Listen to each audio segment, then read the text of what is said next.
Sa kabila ng mga pagkilos laban sa mga Paruhinog kasunod ng raid sa kanila noong isang linggo, hindi natitinag ang kanilang mga taga-suporta. May ulat on the spot si Rida Reyes. Rida?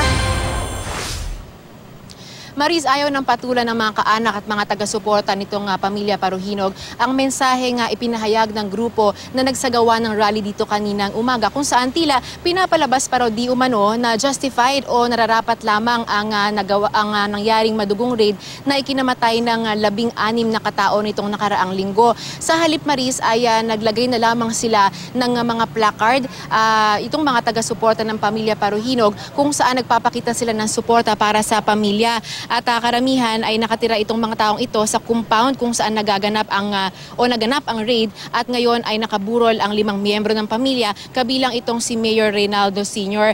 Wala raw silang balak na magsagawa ng hiwalay na pagkilos para igiit ang kanilang sentimiento sa madugong raid na yan, pero sana naman daw ay hayaan na lamang ang pamilya na makapagluksa sa pagkawala ng kanilang mga mahal sa buhay.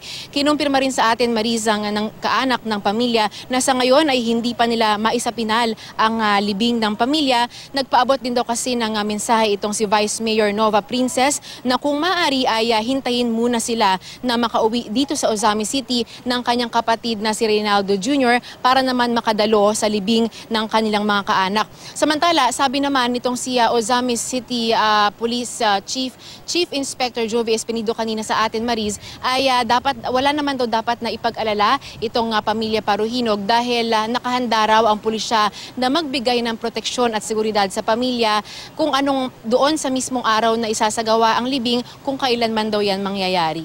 Maris. So sa ngayon, Rida, itatanong ko lang kung meron na ba kayong impormasyon kahit Sunday, no? Kung meron ba kayong nakausap kung na-file na ba yung motion para makabisita dyan yung mga si Vice Mayor Nova Paruhinog at yung kanyang kapatid. Kung meron lang impormasyon, Rida, at this even on a weekend. Yes.